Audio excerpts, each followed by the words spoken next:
This is Untapped with ME, and I am ME. On this podcast, I do my two favorite things: tell true and crazy stories about me and my life in Nacogdoches, Texas, and I drink beer, lovely, delicious beer.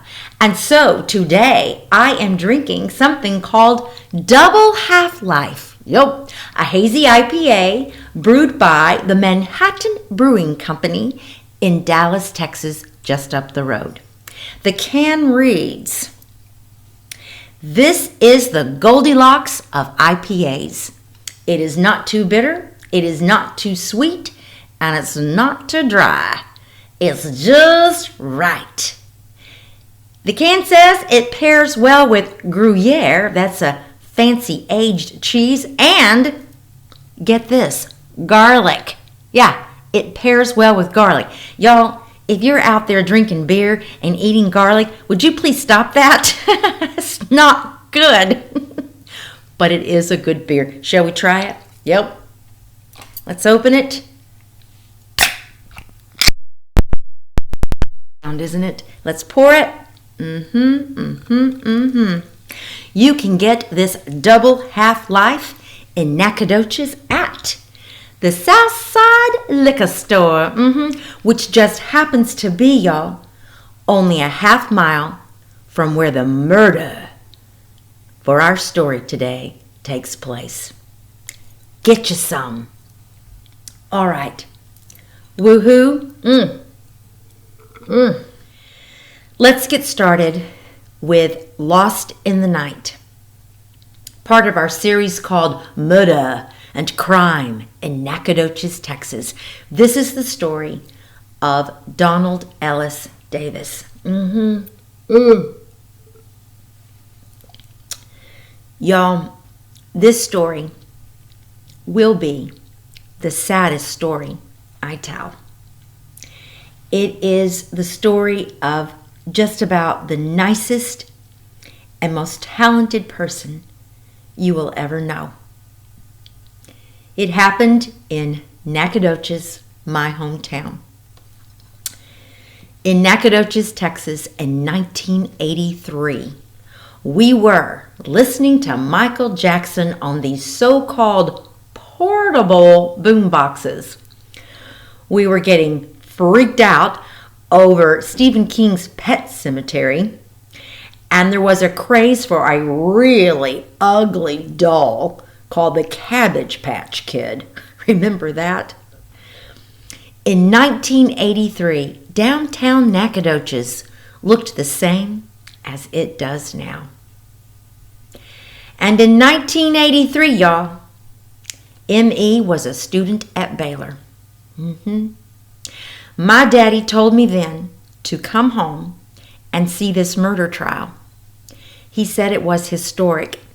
That is because of how the man died, and that is because of who killed the man. In this trial, my daddy was the judge. It is September 6th, 1983, 8:30 p.m. Ricky Lee Wilburn is walking to work. He is white, he is small, he is young, 27 years old. Ricky Lee Wilburn is not from Nacogdoches. His people are from Missouri. He has just gotten out of the Army. Now he is working the graveyard shift at a nursing home. Not exactly a dream job. Apparently he has no car, or his car is not operational. He is walking.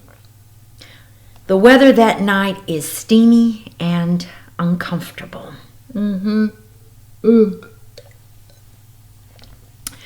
Ahead, he suddenly sees someone also walking in the dark.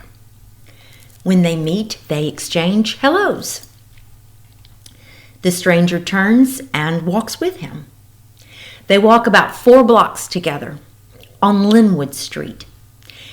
It runs right by Pioneer Park, where children swing and slide. But that's during the day, y'all, and it's night now, and the street is deserted. The stranger is just blocks from his destination, his parents' home on Hollywood Street. But he walks with Ricky Lee Wilburn. That is quite a lot of conversation in 4 blocks. Maybe the stranger bums a cigarette off Ricky Lee. He is always doing that. It must have been pretty friendly chatter, for neither one of them ever diverts the path. They are the same age.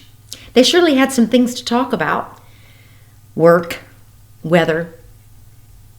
Ricky is known to be a really friendly guy. He is also a very quiet guy. If this conversation is awkward, he's probably not going to do anything about it. He will just wait it out. 4 blocks.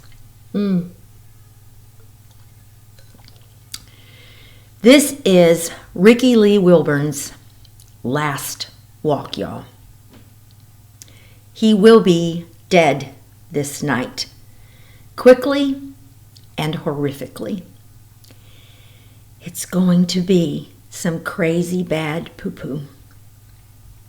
Somebody sees Ricky Lee die. He calls the police. They take Ricky Lee to the hospital. He is dead from massive trauma. In a way, that is a blessing, y'all. No one should live through what happened to Ricky Lee Wilburn. He is found lying on the street in a puddle of blood, lifeless, beat, bruised, swollen, naked. The worst of it is in his groin, upon his chest and face, large indentations. Whatever is that? Someone has shoved their feet so hard upon the body that they have left permanent shoe prints, y'all. Okay, just a minute. We're going to shift gears. Now I'm going to tell you about this amazing person who is also part of this story. His name is Donald Ellis Davis.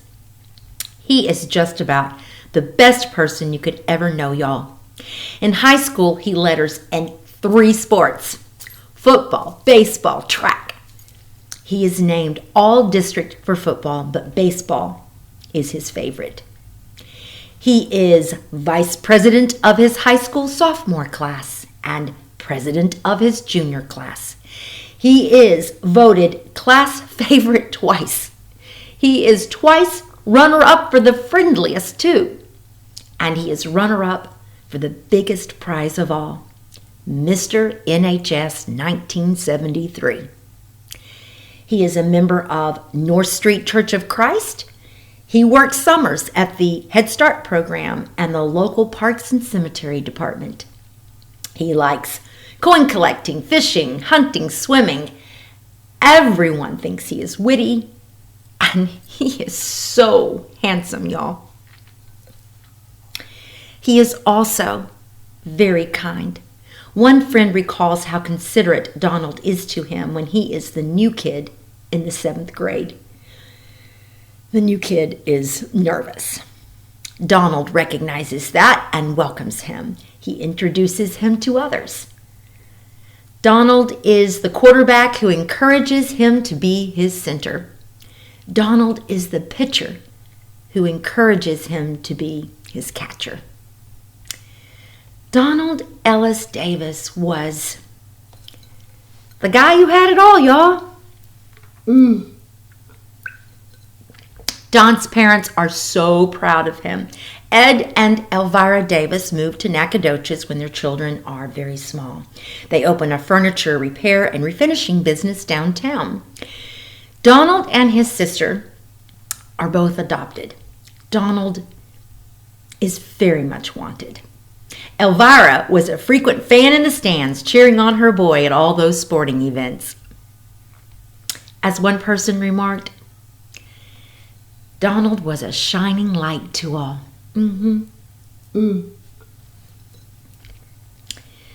10 years later, he would be lost in the night. He is our murderer, y'all. It is Donald who meets Ricky Lee Wilburn that night on the street. It is Donald who walks and talks and smokes with him those 4 blocks. And it is Donald's shoe prints on Ricky Lee's chest. What happened? How could they be the same man, this light and this animal?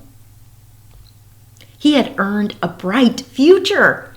Post-high school graduation, he is appointed to the U.S. Air Force Academy, a prestigious honor.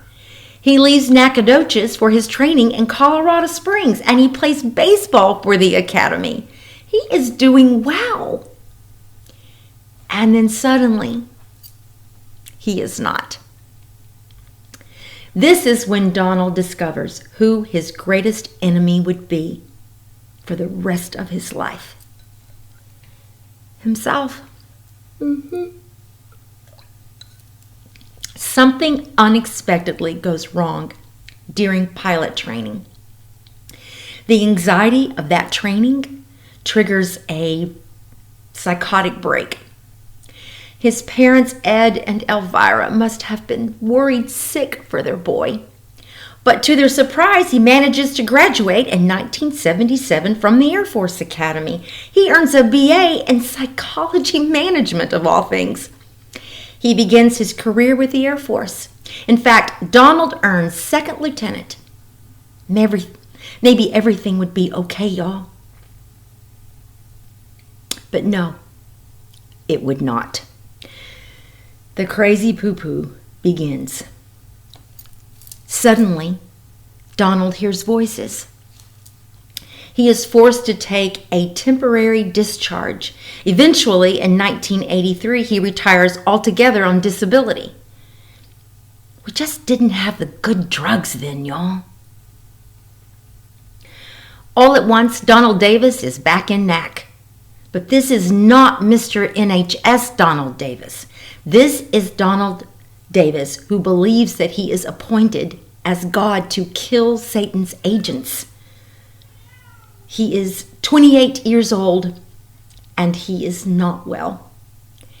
He works as a mechanic and carpenter, but he is also using drugs, LSD, marijuana, amphetamines.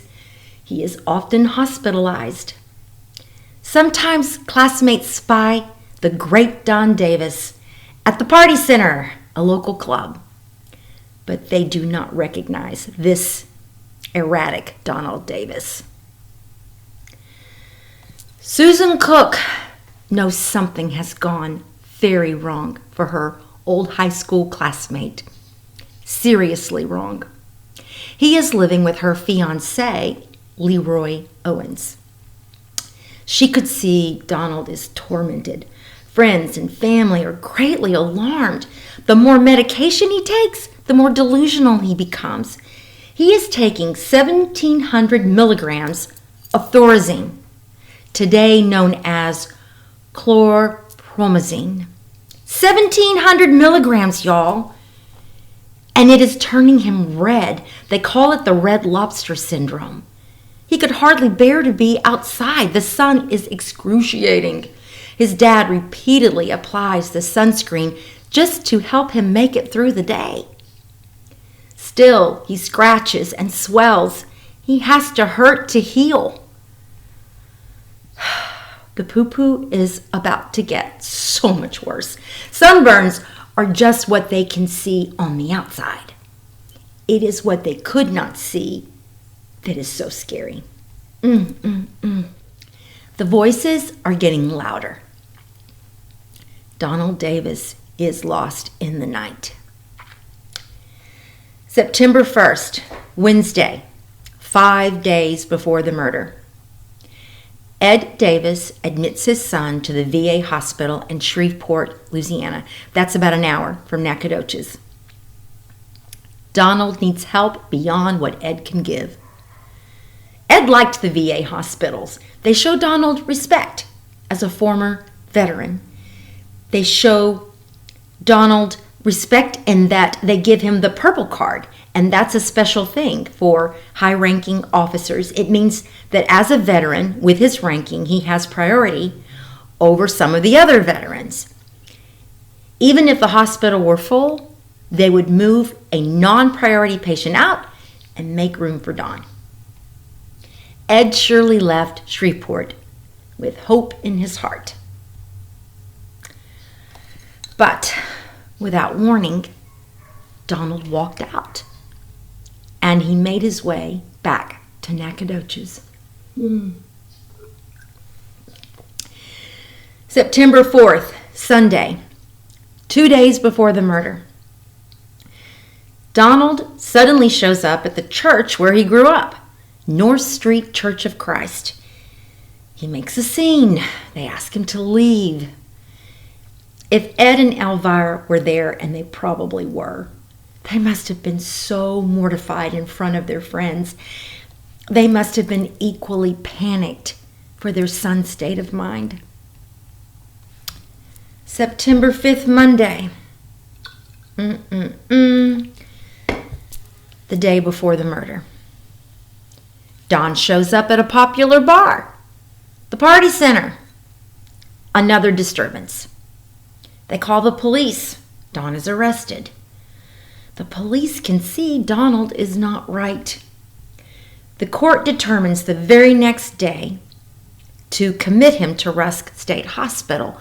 But first, they send him to Lufkin Hospital, about 30 minutes away, for a court-ordered evaluation. Ed knows. He knows right there, disaster may be ahead. One, the notion of returning to Rusk State Hospital, where Donald claims he was beat and kicked, may drive him to desperation.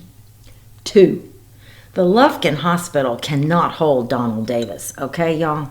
They just aren't the sort of place prepared to prevent patients from walking out.